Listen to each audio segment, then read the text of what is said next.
क्या भगवान को किसी चढ़ावे की ज़रूरत है? बड़ी प्यारी सी कहानी है दोस्तों। छोटी सी कहानी सुनाता हूँ आपको। बहुत पुरानी बात है। एक सेठ के पास एक व्यक्ति काम करने आता है। सेठ उस व्यक्ति पर बहुत विश्वास करता था। जो भी जरूरी काम हो सेठ हमेशा उसी व्यक्ति से कहता था।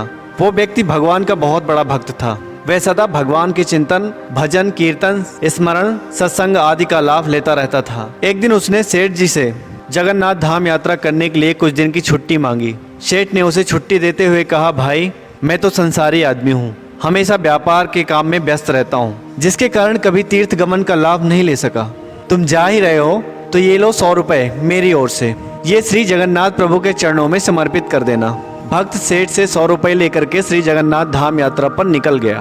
कई दिन की पैदल यात्रा करने के बाद वह श्री जगन्नाथपुरी धाम पहुँच गया। मंदिर की ओर प्रस्थान करते समय उसने रास्ते में देखा कि बहुत सारे संत भक्त हरि नाम संकीर्तन में बड़ी मस्ती से झूम रहे थे। सभी की आंखों में अश्रुधारा बह रही है। जोर जोर से हरि बोल गूंज रहा है। संकीर्तन में बहुत आनंद आ रहा था। भक्त भी वहीं रुक करके हरि नाम संकीर्तन का आनंद लेने लगा।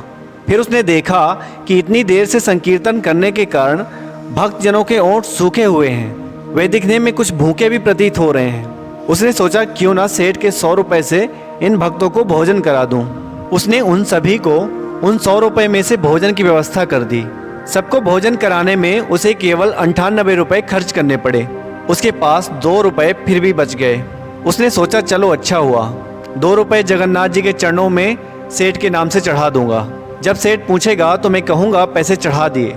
सेठ ये तो नहीं कहेगा कि 100 रुपए चढ़ाए क्या। सेठ पूछेगा पैसे चढ़ा दिए, मैं बोल दूंगा कि हाँ पैसे चढ़ा दिए। झूठ भी नहीं होगा और काम भी हो जाएगा। भक्त ने श्री जगन्नाथ जी के दर्शन के लिए मंदिर में प्रवेश किया।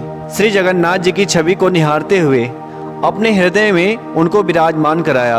अंत में उसने सेठ के 2 रुपए श्री जगन्नाथ जी के चरणों में चढ़ा दिए और बोला, यह 2 रुपए सेठ ने भेजे हैं, इसे स्वीकार करें प्रभु। उसी रात सेठ के पास स्वप्न में श्री जगन्नाथ जी आए, आशीर्वाद दिए और बोले, सेठ तुम्हारे 98 रुपए मुझे मिल गए हैं। ये कहकर श्री जगन्नाथ जी अंतर्ध्यान हो गए। सेठ जाग गया। सोचने लगा मेरा नौकर तो बड़ा ईमानदार है, पर अचानक उसे क्या जरूरत पड़ गई थी। उसने 2 रुपए भगवान को कम क्यों चढ़ाए। उसने 2 रुपए का क्या खा लिया, उसे ऐसी क्या जरूरत पड़ी। ऐसा विचार सेठ करता रहा। काफी दिन बीतने के बाद भक्त वापस आया और सेठ के पास पहुंचा। सेठ ने कहा, मेरे पैसे जगन्नाथ जी को चढ़ा दिए थे। भक्त बोला, हाँ मैंने पैसे चढ़ा दिए थे। सेठ ने कहा, पर तुमने 98 रुपए क्यों चढ़ाए, 2 रुपए किस काम में प्रयोग किए। तब भक्त ने सारी बात बताई कि उसने 98 रुपए से संतों को भोजन करा दिया था। ठाकुर जी को सिर्फ उसने 2 रुपए ही चढ़ाए थे। सेठ सारी बात समझ गया और बड़ा खुश हुआ। भक्त के चरणों में गिर गया और बोला, आप धन्य हो, आपकी वजह से मुझे श्री जगन्नाथ जी के दर्शन हुए यहीं बैठे बैठे।